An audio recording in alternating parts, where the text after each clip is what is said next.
उपस्थित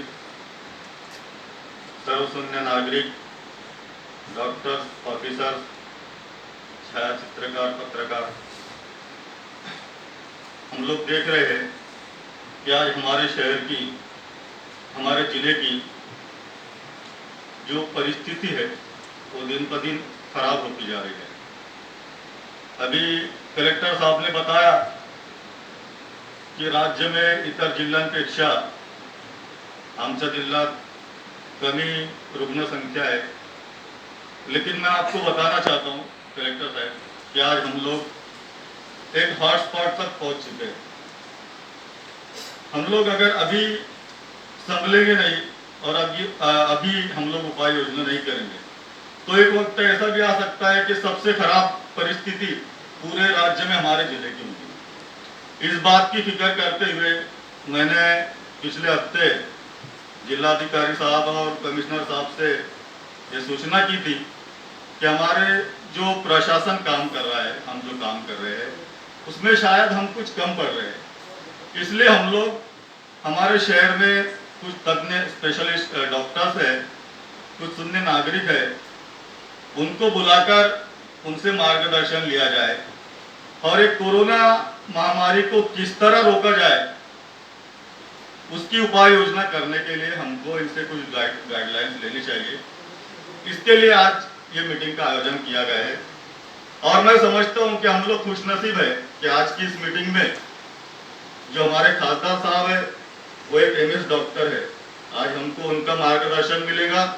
उसी तरह से धूलिया का एक ऐसा सुपूत जिसने पूरे भारतवर्ष में हमारे शहर का नाम रोशन किया है, डॉक्टर रवि वानखेड़कर साहब, उसी तरह से डॉक्टर अभिनव दराड़े साहब, ऐसे अच्छे लोग यहाँ पर मौजूद है, आज उनका मार्गदर्शन हमको मिलेगा।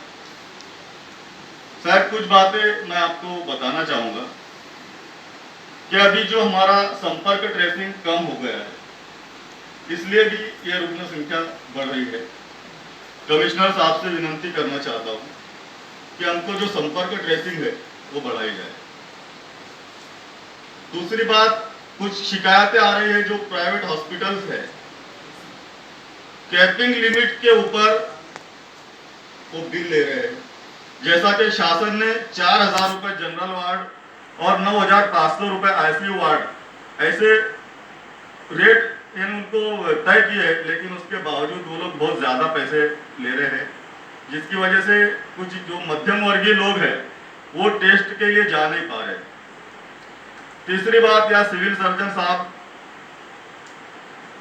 जो सीटी स्कैन मशीन है हमारा, हम तकरीबन 6 महीने से आपके पीछे लगे हुए हैं, सिटी स्कैन मशीन शुरू किया जाए। कुछ गरीब लोग हैं जो HRCT कर नहीं सकते, उनको 3000-4000 रुपए वहां पर देना पड़ते हैं, इसलिए वो लोग टेस्ट नहीं कर पाते। क्या कारण है उसका जरा बताइए आप। 6 महीने हो गए सिटी स्कैन, आपने बोला था कि DP लगानी चाहिए, हमने वो DP उपलब्ध करके दिया आपको, फिर भी वो अभी तक शुरू क्यों नहीं हुआ।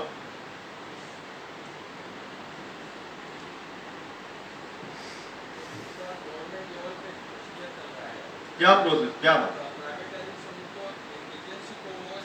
मशीन चलाने को देने वाले अभी अपना DP सब रेडी हो गया है और वो कंपनी वो उनके ताबे में देने वाली है। जो private agency government, state government उसको अपॉइंट करने वाले, वो प्रोसेस चल रहा है।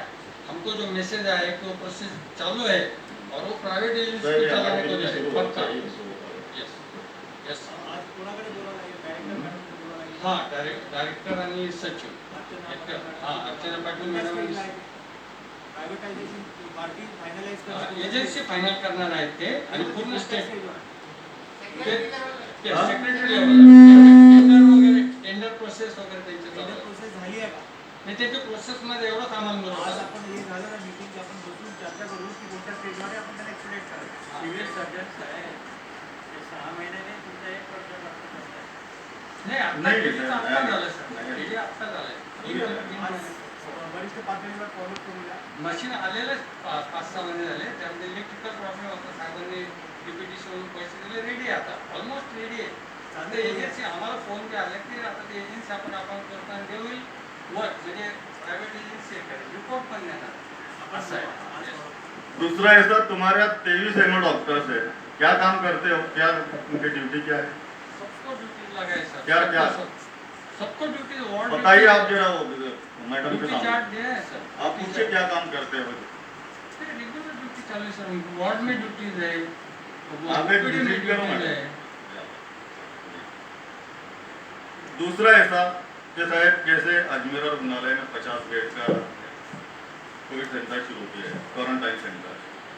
शासकीय पॉलिटेक्निक में 150 बेड दिए है।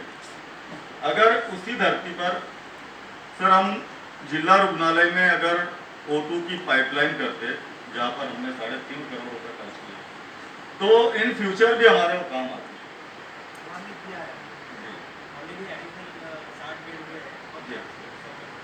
200 बेड का वहाँ पर हो सकता है हम करेंगे।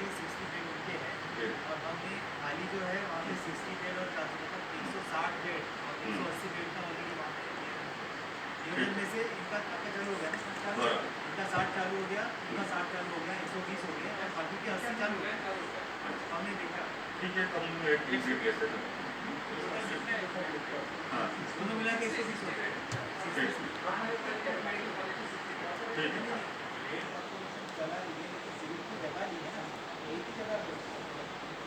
ठीक है।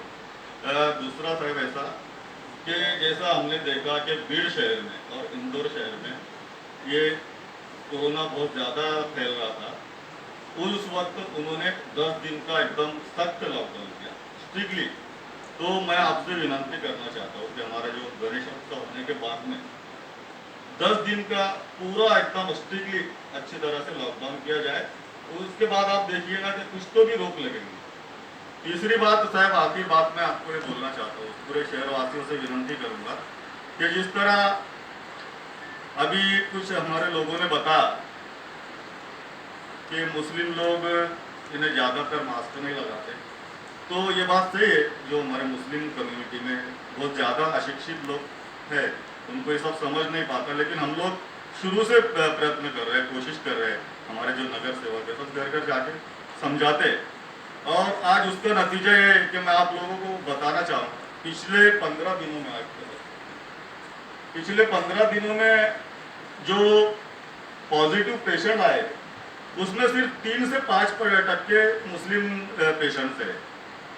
तो हम लोग इन्हें पूरी कोशिश कर रहे हैं, और आप लोगों ने जो अच्छी सूचनाएं दी उसके लिए मैं आप लोगों का शुक्रिया अदा करना चाहता हूँ, और पूरे शहरवासियों से विनती करना चाहता हूँ कि जिस तरह से आप लोग सोशल डिस्टेंसिंग का पालन कर रहे हैं, जिस तरह से अपने सन त्यौहार नहायत सादगी से मना रहे हैं, उसी तरह से आप लोग इस बात को, इस सिलसिले को जारी रखें, कंटिन्यू रखें, और हमारे घर में रोज़ाना कम से कम एक विटामिन C वगैरह के गोलियां लिए जाए, और जो हम लोग पानी पीते हैं दोनों टाइम गर्म पानी पिया जाए।